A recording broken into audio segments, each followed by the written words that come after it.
నమస్కారం సిక్కోలు వరద స్పందన న్యూస్కు స్వాగతం. నేను మీ వెంకట్. ఈరోజు వార్తా విశేషాలు ఇలా ఉన్నాయి. యోగాంధ్ర 2026 వేడుకల్లో భాగంగా శుక్రవారం శ్రీకాకుళం కార్గిల్ పార్కులో నిర్వహించిన ప్రత్యేక శిబిరంలో సాంఘిక సంక్షేమ శాఖ, వెనుకబడిన తరగతుల సంక్షేమ శాఖల ఉద్యోగులు పలు ఆసనాలు వేశారు. నిత్యం విధుల్లో ఒత్తిడికి గురయ్యే ఉద్యోగులకు శారీరక దృఢత్వాన్ని, మానసిక ఉల్లాసాన్ని ఇవ్వడానికి యోగా ఎంతో దోహదపడుతుందని, ప్రతి ఒక్కరూ నిత్య జీవితంలో దీనిని భాగం చేసుకోవాలని జిల్లా వెనుకబడిన తరగతుల సంక్షేమ శాఖ అధికారి అనురాధ పిలుపునిచ్చారు. షిరిడి సాయి యోగా కేంద్రం శిక్షకులు Pandranki Muralikrishna, Art of Living Surendra, Jada Chandrasekhar, Nagalakshmi, Konkyana Murali, Srinu పాల్గొని సిబ్బందికి పలు రకాల ఆసనాలు, ప్రాణాయామ పద్ధతులను నేర్పించారు. ఈ సందర్భంగా వారు మాట్లాడుతూ, నిత్యం ప్రజలతో మమేకమవుతూ విధులు నిర్వహించే సంక్షేమ శాఖల సిబ్బందికి యోగా ఒక చక్కటి ఔషధంలా పనిచేస్తుందని, ఒత్తిడిని దూరం చేసి పనితీరును మెరుగుపరుస్తుందని పేర్కొన్నారు. ఈ కార్యక్రమంలో 2 సంక్షేమ శాఖలకు చెందిన అసిస్టెంట్ వెల్ఫేర్ అధికారులు, కార్యాలయ సిబ్బంది పెద్ద సంఖ్యలో పాల్గొన్నారు. ఈరోజు బీసీ సంక్షేమ శాఖ, సాంఘిక సంక్షేమ శాఖ ఆధ్వర్యంలో దాదాపు 150 మంది వసతి గృహ సంక్షేమ అధికారులు, వసతి గృహ సిబ్బంది ఈరోజు కార్గిల్ పార్క్ నందు యోగా డేను నిర్వహించడం జరిగింది. దీనికి ఆర్గనైజ్గా ఆయుష్ డిపార్ట్మెంటు జిల్లా అధికారి డాక్టర్ ఉత్తమ కుమార్ గారి ఆధ్వర్యంలో బీసీ సంక్షేమ శాఖ సిబ్బంది ఈరోజు ఈ యోగా డేను నిర్వహించడం జరిగింది. పిల్లలతో బలవంతంగా పనిచేయించరాదని జిల్లా లీగల్ సెల్ కార్యదర్శి హరిబాబు పేర్కొన్నారు.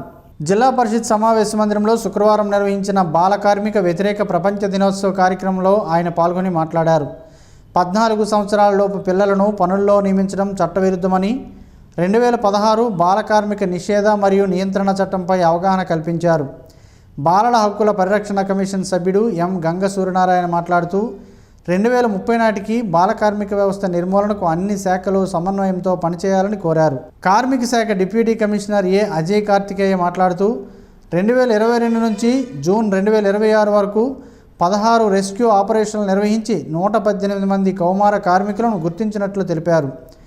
బాలల సంక్షేమ సమితి చైర్పర్సన్ శ్రీలక్ష్మి, మహిళా శిశు సంక్షేమ శాఖ అధికారి సువర్ణ, డిఎస్ఎస్ఏ కోఆర్డినేటర్ బాలకృష్ణ బాలల విద్య, హక్కుల పరిరక్షణ, బాల కార్మిక నిర్మూలనపై అవగాహన కల్పించారు. స్వచ్ఛంద సంస్థల ప్రతినిధులు రమణమూర్తి, ప్రసాద్ మత్స్యకార గ్రామాలు, వలస కుటుంబాల పిల్లలపై ప్రత్యేక దృష్టి అవసరమని సూచించారు. ఈ సందర్భంగా విద్యార్థులు బి నూకరాజు, కొన్ని తేజ తమ జీవిత అనుభవాలను పంచుకోగా, వారితో పాటు యుగంధర్, కె తేజలను అధికారులు సత్కరించారు.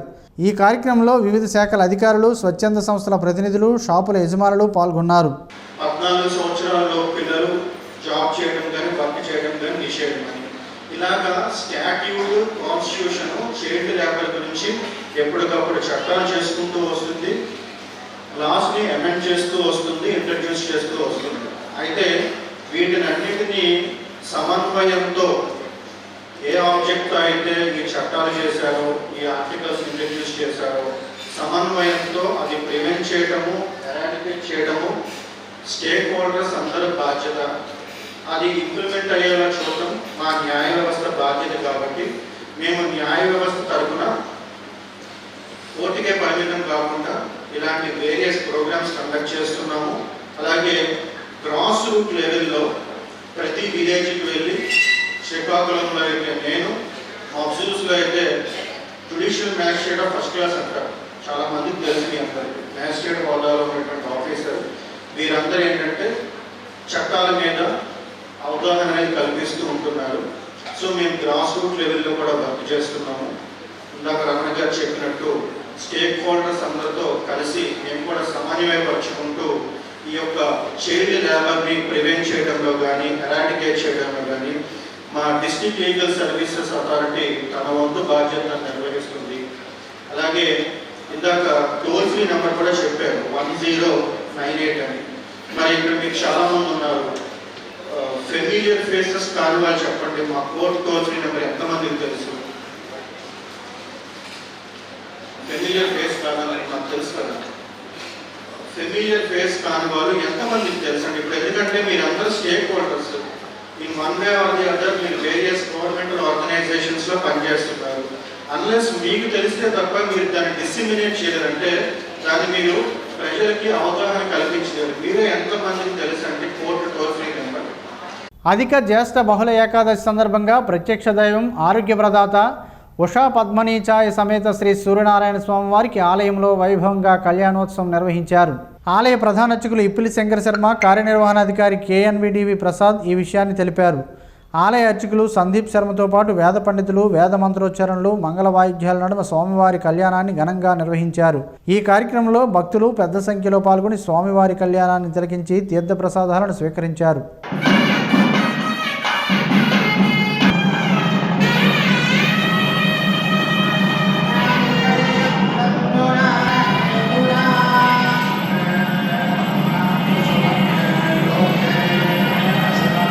జూన్ 22 నుంచి 30 వరకు నిర్వహించనున్న UGC నెట్ పరీక్షలను సజావుగా నిర్వహించేందుకు అన్ని శాఖలు సమన్వయంతో పనిచేయాలని జిల్లా కలెక్టర్ స్వప్నిల్ దినకర్ పొన్కర్ ఆదేశించారు.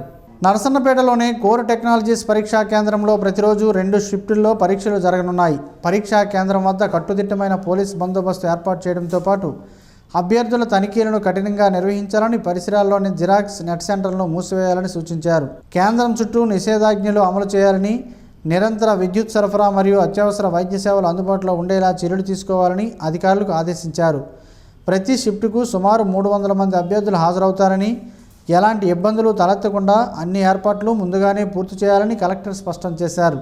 తూర్పు కాపుల ఐక్యతను చాటి చెప్పడం ద్వారా ఉత్తరాంధ్రలో శ్రీకాకుళం, విజయనగరం, విశాఖపట్నంలో సామాజిక, రాజకీయ, ఆర్థిక ప్రగతిని సాధించవచ్చునని, తూర్పు కాపుల ఐక్యతాభివృద్ధి లక్ష్యంగా ముందుకు సాగుదామని శ్రీకాకుళం జిల్లా తూర్పు కాపు సంక్షేమ సంఘం జిల్లా అధ్యక్షులు సురంగి మోహన్ రావు, మార్క్ఫెడ్ రాష్ట్ర డైరెక్టర్ ఆనపి రామకృష్ణ నాయుడు పిలుపునిచ్చారు. తూర్పు కాపుల ఆత్మగౌరవ సమ్మేళనం ఈ నెల 14న ఆదివారంపేట వద్ద సప్తగిరి కళ్యాణ మండపంలో నిర్వహించనున్నామని, ఈ సమ్మేళన సభకు రాష్ట్ర వ్యాప్తంగా ఉన్న తూర్పు కాపు సామాజిక వర్గ ప్రజలంతా తరలి రావాలని శుక్రవారం నిర్వహించిన మీడియా సమావేశంలో పిలుపునిచ్చారు. ఈ సందర్భంగా వారు మాట్లాడుతూ 14వ తేదీన నిర్వహించనున్న సమ్మేళన సభలో తూర్పు కాపుల ఐక్యత, భవిష్యత్ కార్యాచరణ, రాజకీయ, సామాజిక, ఆర్థిక, విద్య, ఉపాధి రంగాల్లో అవకాశాలు తదితర అంశాలపై చర్చించనున్నట్లు వివరించారు. రాజకీయ పార్టీలకు అతీతంగా జరుగుతున్న ఈ సమావేశంలో ప్రతి ఒక్కరూ పాల్గొనాలని పిలుపునిచ్చారు. జనాభా ప్రాతిపదికన జిల్లాలో తూర్పు కాపులు అత్యధికంగా ఉన్న అన్ని రంగాల్లో వెనుకబడుతున్నామని ఆవేదన వ్యక్తం చేశారు. 2023లో అప్పటి టీడీపీ అగ్రనేతలతో పోరాటం చేసి కాపు వర్గానికి చెందిన వేపాడ చిరంజీవికి సీటు దక్కేలా చేసి గెలిపించుకున్నామని గుర్తు చేశారు. తూర్పు కాపుల సమస్యలపై ఉద్యమించాల్సిన సమయం ఆసన్నమైందని అన్నారు. మీడియా సంఘాల ప్రతినిధి శ్వాసపు జోగినాయుడు మాట్లాడుతూ తూర్పు కాపులకు పూర్వవైభవం వచ్చేలా ఈ సభ నిర్వహిస్తామని అన్నారు. ఈ సమావేశంలో తూర్పు కాపు సంక్షేమ సంఘం నాయకులు పాండ్రంకి రమేష్ నాయుడు, డాక్టర్ ఎం రామజోగినాయుడు, రాడా కైలాసరావు, డోల బాలవంశీకృష్ణ, వాళ్ళ శ్రీరాములు నాయుడు, చెండక రామకృష్ణ తదితరులు తూర్పుకాపు ఆత్మగౌరవ సమ్మేళనం ఆత్మీయ ఆహ్వాన పోస్టర్ను ఆవిష్కరించారు. అనంతరం తూర్పుకాపు ఐక్యత వర్ధిల్లాలంటూ పెద్ద ఎత్తున నినాదాలు చేశారు. రైతు సేవా కేంద్రాల ద్వారా సాగుదారులకు అందే సేవల్లో పారదర్శకత పెంపొందించడమే ప్రభుత్వ ప్రాధాన్య లక్ష్యమని జిల్లా కలెక్టర్ స్వప్నిల్ దినకర్ పొన్కర్ తెలిపారు. గురువారం నరసన్నపేట మండలం కరగాం రైతు సేవా కేంద్రాన్ని సందర్శించి ఎరువులు, విత్తనాల విక్రయాల కోసం ప్రభుత్వం ప్రవేశపెట్టిన కొత్త యాప్ పనితీరును పరిశీలించారు. ఈ పంట డేటా ఆధారంగా రైతులకు ఎరువులు టోకెన్లు జారీ చేస్తున్న తీరును తనిఖీ చేసిన కలెక్టర్ రైతులతో నేరుగా మాట్లాడి సేవలపై అభిప్రాయాలు తెలుసుకున్నారు. కొత్త యాప్ ద్వారా బ్లాక్ మార్కెటింగ్, నకిలీ ఎరువుల విక్రయాలకు అడ్డుకట్ట పడుతుందని తెలిపారు. అన్ని లావాదేవీలు తప్పనిసరిగా యాప్ ద్వారానే నిర్వహించాలని, ఎరువుల కొరత లేకుండా చర్యలు తీసుకోవాలని అధికారులను ఆదేశించారు. ఈ కార్యక్రమంలో వ్యవసాయ, రెవెన్యూ శాఖ అధికారులు పాల్గొన్నారు. నడక ఆరోగ్యానికి మహాసాధనం. ఇదే మాటను వైద్యులు, మన పెద్దలు ఎప్పుడో చెప్పారు. మారుతున్న ఆధునిక పరిస్థితుల దృష్ట్యా మనుషులకు శారీరక వ్యాయామం తగ్గడం వలన పలు రోగాల బారిన పడుతున్నారు. ఆరోగ్యానికి నడక అవసరమని తెలిపే ప్రత్యేక కథనం ఈరోజు స్పందన న్యూస్లో చూడండి. ఈ సృష్టిలో జీవిస్తున్న ప్రతి ప్రాణికి శారీరక వ్యాయామం తప్పనిసరి అని ప్రకృతి నియమం చెబుతుంది. మనిషి తప్ప ప్రతి జీవి తన ఆహారం కోసం శారీరక శ్రమ పడుతుంది. పుట్టినప్పటి నుండి మరణించేంత వరకు ఆరోగ్యంగా ఉంటూ అప్పుడప్పుడు చిన్న సమస్యలు వచ్చినా శరీరమే వాటిని నయం చేస్తూ సహజంగానే మరణించేవారు. మనిషి మాత్రం ఇప్పుడున్న సుఖాలను మించి సుఖాలను పొందే మార్గాలను అన్వేషించే మార్గంలో తనను తాను కోల్పోతున్నాడు. ఆధునిక జీవితంలో వ్యాయామం లేకపోవడం వలనే పలు రోగాలకు ఈ శరీరం వేదిక అవుతుంది. దాని పరిణామ క్రమంలో మరణాలు సంభవిస్తున్నాయి. చిన్న వయసులోనే గుండెపోటు, ఊబకాయం ఇలాంటివి ఎన్నో రోగాలు తెలియని ఎన్నో ఉన్నాయి. పూర్వం రోజుల్లో మన తాత ముత్తాతలు కాలంలో వారంతా ఆరోగ్యంగానే ఉండేవారు. ఏ పనికైనా నడిచే వెళ్ళేవారు, కష్టించి పని చేసేవారు. శుభ్రంగా వాగుల్లో దొరికే నీరునైనా చక్కగా కడుపు నిండే తాగేవారు. రాత్రి సరైన వేళకు నిద్రించేవారు. మరలా ఉదయాన వేకువజామునే నిద్రలేచి వారి వారి పనుల్లో నిమగ్నం అయ్యేవారు. బంధుమిత్రులతో కూడా కాలక్షేపం చేసేవారు. అంతకన్నా ముందు దైవ కార్యక్రమాలు అలాగే దాన ధర్మాలు కూడా చేసేవారు. ఇప్పుడు అవన్నీ ఉన్నాయో లేవో మనకు మనం ప్రశ్నించుకోవాల్సిందే. రోజులో సహజంగా జరిగే నడకను ఇప్పుడు వాకింగ్ ఆంగ్ల భాషలో అంటూ ఉదయాన సాయంత్రం పూటల్లో కొందరు చేస్తున్నారు. ఇది మంచి పరిణామం అయినప్పటికీ అందరూ నడక గొప్పతనాన్ని గుర్తించాలి. ప్రతి ఒక్కరూ నడకను ఎంచుకొని ఆరోగ్యాన్ని పొందాలి. ఆరోగ్య ఆంధ్రప్రదేశ్ దిశగా ప్రతి ఒక్కరూ కృషి చేయాల్సిన అవసరం ఉంది. ముఖ్యంగా ప్రభుత్వాలు ఎన్ని చేసినా ప్రజల నుంచి స్పందన రావాలి. అందులో భాగంగా ప్రజాప్రతినిధులు, స్వచ్ఛంద సంస్థలు కూడా నడక ప్రాముఖ్యతను వివరించడంతో పాటు నడక పోటీలను నిర్వహించడం, వారికి బహుమతులు ప్రదానం చేయడం, వీటికి నిధుల కోసం ప్రభుత్వాన్ని కోరడం వంటి పనులు చేయవచ్చు. మరీ ముఖ్యంగా అనారోగ్యం బారిన పడిన వారికి మందుల రూపంలో ప్రభుత్వాలు వ్యక్తిగతంగా ఎంతో ఖర్చు చేస్తున్నాం. అలాంటి ఖర్చులను నివారించేందుకు ముందుగా ఆరోగ్యాన్ని కాపాడుకోవడంతో నిధులు కొంతమేర తగ్గుతాయి. ఇలాంటి నిర్ణయాన్ని ఆంధ్రప్రదేశ్ ప్రభుత్వం ఇటీవల తీసుకున్నట్లు సంబంధిత శాఖ అధికారులు వెల్లడించారు. వాకింగ్ ట్రాక్లను ఏర్పాటు చేయనున్నట్లు చెప్పారు. వీటి వలన పౌరులకు ఆరోగ్యం ప్రాప్తిస్తుంది, అనారోగ్య సమస్యలు రావని, ఏటా మందుల కోసం ₹1,00,00,000 ప్రభుత్వం ఖర్చు చేస్తుందని గణాంకాల ద్వారా తెలుస్తుంది. అయితే మానవులు ఆరోగ్యానికి ప్రత్యేక శ్రద్ధ వహించి ముందస్తు చర్యలకు ఉపక్రమించాలి. మన ఆరోగ్యం కోసం పరితపిస్తున్నట్లే భూమి ఆరోగ్యానికి కూడా కృషి చేయాల్సిన అవసరం అందరిపైన ఉంది. పాలిథిన్, సింగిల్ యూజ్ ప్లాస్టిక్ను వాడకుండా ఎవరికి వారే నిషేధించుకోవడంతో పాటు మొక్కలను విరివిగా పెంచుతూ వాటిని సంరక్షించుకోవడం చేస్తే మరో 5 ఏళ్లలో అద్భుతమైన ఆంధ్రప్రదేశ్గా మనం చూడవచ్చు. కూటమి ప్రభుత్వం అధికారంలోకి వచ్చి 2 ఏళ్లు పూర్తయిన సందర్భంగా ఎన్నికల సమయంలో ఇచ్చిన హామీల అమలులో విఫలమైందంటూ వైఎస్ఆర్ కాంగ్రెస్ పార్టీ ఆధ్వర్యంలో శుక్రవారం సాయంత్రం శ్రీకాకుళం జిల్లా కేంద్రంలో భారీ నిరసన ప్రదర్శన నిర్వహించారు. మాజీ మంత్రి వైఎస్ఆర్సీపీ సీనియర్ నాయకుడు ధర్మాన ప్రసాదరావు పిలుపు మేరకు నిర్వహించిన ఈ కార్యక్రమంలో పార్టీ నాయకులు, కార్యకర్తలు, అభిమానులు పెద్ద సంఖ్యలో పాల్గొన్నారు. రాష్ట్ర ప్రభుత్వ విధానాలకు వ్యతిరేకంగా నినాదాలు చేస్తూ ర్యాలీ చేపట్టారు. ఈ సందర్భంగా వైఎస్ఆర్సీపీ యువ నాయకులు ధర్మాన రామ్మనోహర్ నాయుడు మాట్లాడుతూ ఎన్నికల హామీల అమలుపై ప్రభుత్వాన్ని నిలదీశారు. శ్రీకాకుళం నియోజకవర్గంలోని పలు గ్రామాలు, వార్డుల నుంచి పార్టీ శ్రేణులు పెద్ద ఎత్తున హాజరై నిరసన కార్యక్రమాన్ని విజయవంతం చేశారు. జిల్లాలో ఎవరైనా PCNDT గర్భస్థ లింగ నిర్ధారణ నిషేధ చట్టాన్ని ఉల్లంఘిస్తే 1800-233-2447 టోల్ ఫ్రీ హెల్ప్ లైన్ నెంబర్కు సమాచారం అందించాలని జిల్లా వైద్య ఆరోగ్య అధికారి డాక్టర్ కె అనిత కోరారు. గర్భంలోనే శిశువు లింగ నిర్ధారణ, లింగ ఎంపికకు ప్రోత్సాహం, అక్రమ ప్రకటనలు, అనుమతి లేని స్కానింగ్ కేంద్రాల నిర్వహణ చట్టవిరుద్ధమని ఆమె తెలిపారు. ఇటువంటి చర్యలు లింగ అసమానతలకు దారితీస్తాయని పేర్కొన్నారు. హెల్ప్ లైన్కు అందించే సమాచారం పూర్తిగా గోప్యంగా ఉంచబడుతుందని, ఫిర్యాదులపై విచారణ జరిపి చట్టపరమైన చర్యలు తీసుకుంటామని స్పష్టం చేశారు. ఆడ శిశువుల హక్కుల పరిరక్షణకు ప్రతి పౌరుడు బాధ్యతగా వ్యవహరించాలని డాక్టర్ అనిత విజ్ఞప్తి చేశారు. మెగా డిఎస్సి 2025 నియామకాలపై వైసీపీ అధినేత వైఎస్ జగన్మోహన్ రెడ్డి ఆధారాలు లేని ఆరోపణలు చేస్తూ నిరుద్యోగ యువతను తప్పుదోవ పట్టిస్తున్నారని టీఎన్ఎస్ఎఫ్ శ్రీకాకుళం పార్లమెంట్ అధ్యక్షుడు బలగ ప్రహర్ష అన్నారు. శుక్రవారం జిల్లా పార్టీ కార్యాలయంలో నిర్వహించిన మీడియా సమావేశంలో ఆయన మాట్లాడారు. కూటమి ప్రభుత్వం 16,347 ఉపాధ్యాయ పోస్టులను పారదర్శకంగా భర్తీ చేసి రికార్డు సృష్టించిందని అన్నారు. TCS, ION వేదికగా అత్యంత భద్రతతో పరీక్షలు నిర్వహించామని, అక్రమాలకు అవకాశం లేదని స్పష్టం చేశారు. డిఎస్సి నియామకాల్లో అన్ని నిబంధనలు, రిజర్వేషన్లు అమలు చేశామని, తప్పుడు ప్రచారాలను నిరుద్యోగ యువత నమ్మవద్దని కోరారు. ఈ సమావేశంలో సుమంత్ గుర్రాల, గొండు శ్యామ్, చిట్టి సాయి కిరణ్, తరిగొప్పల వంశీ, భార్గవ్ తదితరులు పాల్గొన్నారు. ప్రపంచ బాల కార్మిక వ్యతిరేక దినోత్సవం సందర్భంగా స్టార్ వాకర్స్ క్లబ్ ఆధ్వర్యంలో శ్రీకాకుళం ఆర్ట్స్ కాలేజీ వద్ద అవగాహన ర్యాలీ నిర్వహించారు. ఈ సందర్భంగా గేదెల ఇందిరాప్రసాద్ మాట్లాడుతూ 14 ఏళ్లలోపు పిల్లలను పనిలో పెట్టుకుంటే చట్టం ప్రకారం ₹1,00,000 జరిమానా, ఏడాది జైలు శిక్ష విధించే అవకాశం ఉందని తెలిపారు. బాల కార్మిక వ్యవస్థ నిర్మూలనకు ప్రతి ఒక్కరూ సహకరించాలని పిలుపునిచ్చారు. బాలల హక్కుల పరిరక్షణపై అవగాహన కల్పిస్తూ నినాదాలు చేశారు. ఈ ర్యాలీలో శాసపు జోగినాయుడు, గుప్తా, గద్దిబోయిన కృష్ణారావు, మోహన్ రావు, ఉమామహేష్ తదితరులు పాల్గొన్నారు. వైఎస్ఆర్సీపీ ఆధ్వర్యంలో నిర్వహించిన వెన్నుపోటు 2 ఏళ్లు కార్యక్రమం ఆమ్దాలవలస నియోజకవర్గంలో భారీగా జరిగింది. పార్టీ సమన్వయకర్త చింతాడ రవికుమార్ నాయకత్వంలో వేలాది మంది కార్యకర్తలు, నాయకులు, ప్రజలు పాల్గొని నిరసన ర్యాలీ నిర్వహించారు.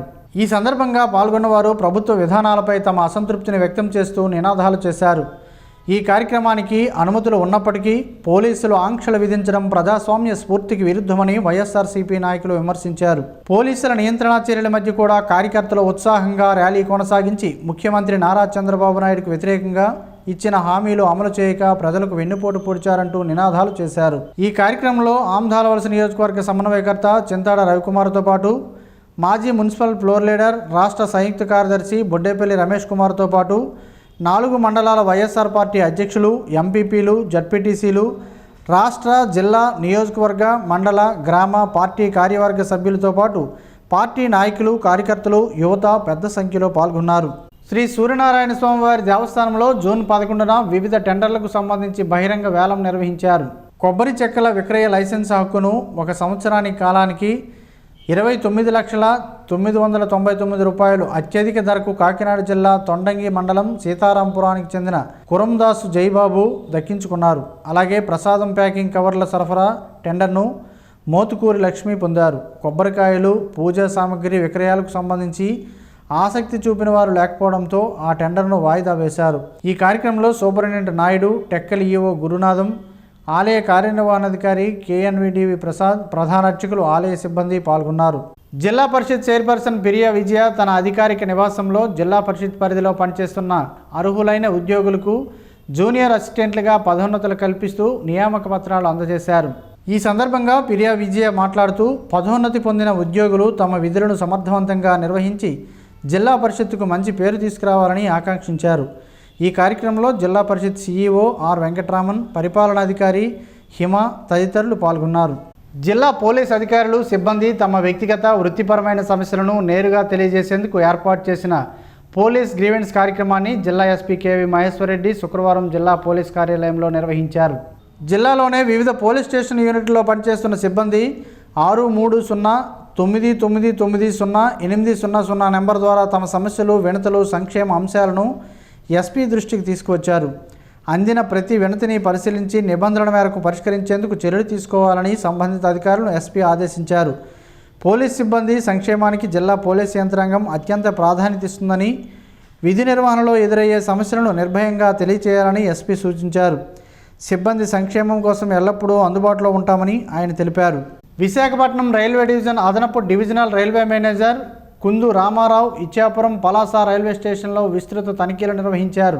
ప్రయాణికుల భద్రత, రైల్వే మౌలిక వసతుల అభివృద్ధిపై ప్రత్యేక దృష్టి సారించారు. తనిఖీల సందర్భంగా లెవెల్ క్రాసింగ్ గేట్ల స్థానంలో సాధ్యమైన చోట రోడ్ అండర్ బ్రిడ్జీలు, ఆర్యుబి, రోడ్డు టవర్ బ్రిడ్జీలు, ఆర్ఓబి నిర్మించేందుకు ప్రతిపాదనలు సిద్ధం చేయాలని అధికారులను ఆదేశించారు. ఈ తనిఖీల్లో దేప్తాన్సు శర్మ, ప్రసాద్, అజిత్, కోటేశ్వరరావు తదితర రైల్వే అధికారులు పాల్గొన్నారు. ఇచ్చాపురం స్టేషన్లో సిబ్బంది తమ సమస్యలను ఏడీఆర్ఎం దృష్టికి తీసుకురాగా వాటి పరిష్కారానికి సంబంధిత అధికారులకు వెంటనే ఆదేశాలు జారీ చేశారు. ఎస్ఎన్ మ్యూజిక్ అకాడమీ 21వ వార్షికోత్సవం సందర్భంగా హైదరాబాద్లోని రవీంద్ర భారతిలో ఘనంగా నిర్వహించిన కార్యక్రమంలో శ్రీకాకుళం జిల్లాకు చెందిన వివంచి క్రియేషన్స్ అధినేత అంపోలు కన్నబాబు, సంఘ సేవకుడు, చిత్రకారుడు, గాయకుడు సోడవరం ఈశ్వరరావులను సన్మానించారు.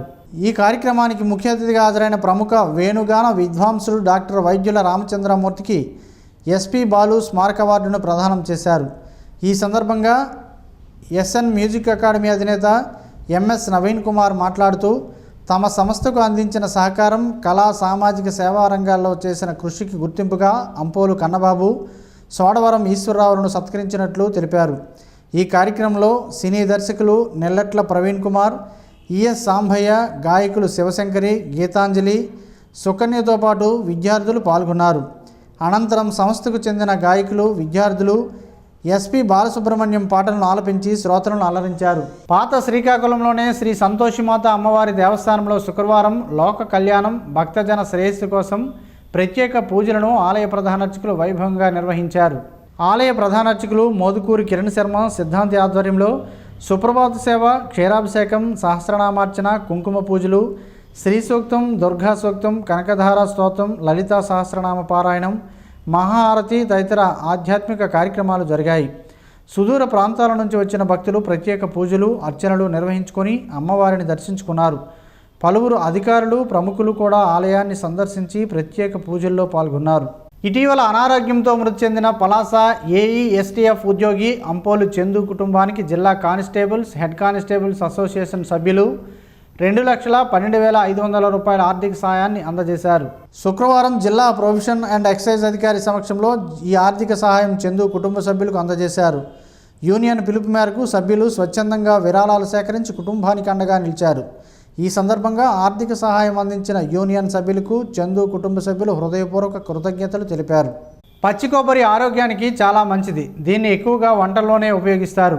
అయితే అలా కాకుండా వీటిని నేరుగా తీసుకోవడం వల్ల ఎన్నో ఆరోగ్య ప్రయోజనాలు పొందవచ్చని ఆరోగ్య నిపుణులు చెబుతున్నారు. ఆ వివరాలేంటో ఈరోజు ప్రసారమయ్యే ఆరోగ్యమయ మహాభాగ్యంలో తెలుసుకుందాం.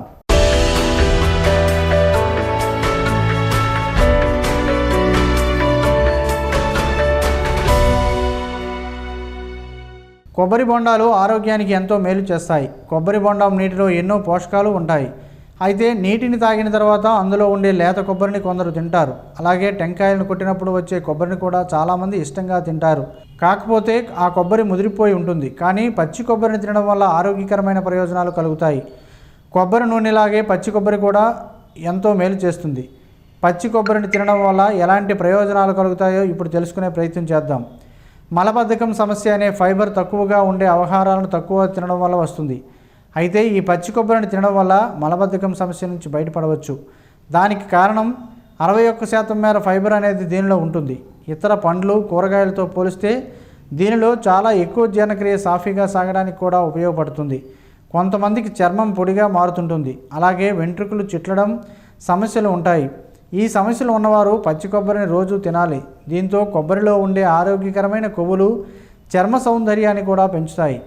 అంతేకాకుండా చర్మం ముడతలు పడకుండా యవ్వనంగా కనబడే విధంగా చేస్తుంది. అలాగే కొబ్బరిలో మోనోరాలిన్, లారిక్ యాసిడ్లు ఉంటాయి కనుక అది యాంటీ బ్యాక్టీరియల్, యాంటీ ఫంగల్ ఏజెంట్గా కూడా పనిచేస్తుంది. దీంతో మటిములు రావడం అనేది కూడా తగ్గుతుంది. చుండ్రు సమస్య అనేది అస్సలు ఉండదు. ఇక బరువు తగ్గాలనుకునేవారు ఈ పచ్చి కొబ్బరిని ఆహారంలో భాగంగా చేసుకుంటే శరీరంలో కొలెస్ట్రాల్ స్థాయిలు తగ్గుతాయి. పచ్చి కొబ్బరిలో ఉండే ఆరోగ్యకరమైన కొవ్వులు శరీరంలోని కొవ్వును కరిగిస్తాయి. దీంతో ఆకలి నియంత్రణలో ఉండడంతో బరువు అనేది ఆటోమేటిక్గా తగ్గుతాయి. కొబ్బరిలో యాంటీ బ్యాక్టీరియల్, యాంటీవైరల్ గుణాలు ఉంటాయి. అందువల్ల దాన్ని తింటే రోగనిరోధక శక్తి కూడా పెరుగుతుంది. కొబ్బరిలో మీడియం చైన్ ట్రైగ్లిజరైడ్ ఉంటాయి. ఇవి కెటోజెనిక్ గుణాలను కలిగి ఉంటాయి. అందువల్ల అల్జీమర్స్ వంటి వ్యాధులు రాకుండా ఉంటుంది. అందుకే పచ్చి కొబ్బరి తినడం వల్ల ఆరోగ్యానికి ఎలాంటి హానికరం కాదని వైద్య నిపుణులు చెబుతున్నారు.